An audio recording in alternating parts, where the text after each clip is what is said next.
Hey, Miss Jones, how are you today? Good, how are you? Good. I'm Caitlin. I'll be your physician. So I see the wound on your arm hasn't healed yet. No, I've had it a couple of weeks. Okay. So I went back and looked at your chart, and I was seeing if we could find something that correlated with it. And I found a couple things, and one being malnutrition. So do you know what that means? No, not really. Okay. So that means your body's just you're not getting the right foods to heal correctly. Okay. So we have 4 food groups that we're really concerned about. So we have carbohydrates. Do you know what those are? Not really. Not really? Okay, so your carbs is what your body uses for energy. That's things like bread and sweet potatoes. You like sweet potatoes? Yeah, they're okay. Okay.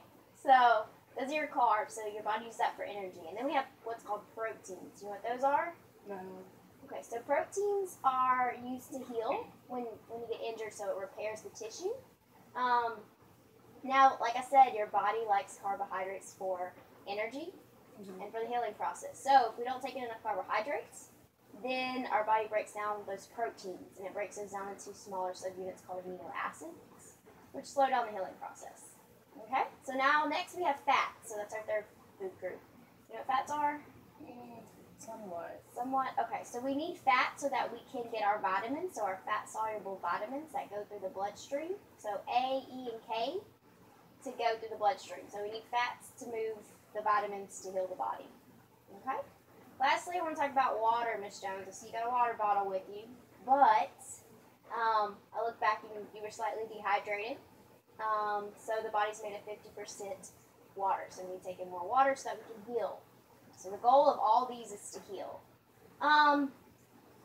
So when we're malnourished, we can increase infection, increase sepsis, and it can even lead to death. So what we're going to talk about today is we're going to talk about the food groups. So I'm going to show you it on this tablet. And what we're going to do before you leave, I'm going to give you a pamphlet that you can use whenever you go to the grocery store. So have you seen this food chart before, Ms. Jones?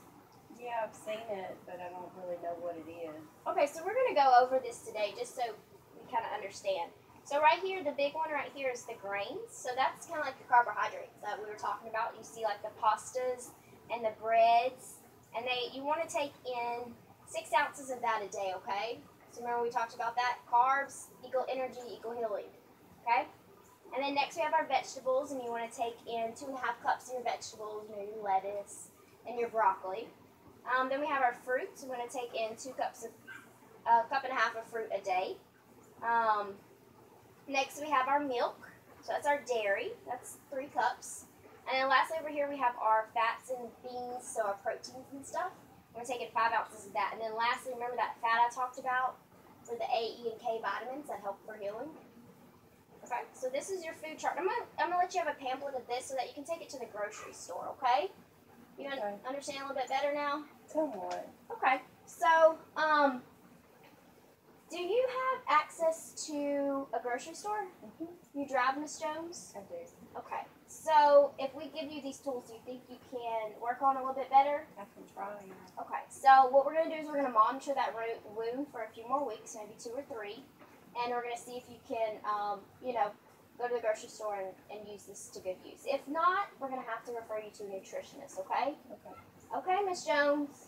Well, thank Thank you. Appreciate it.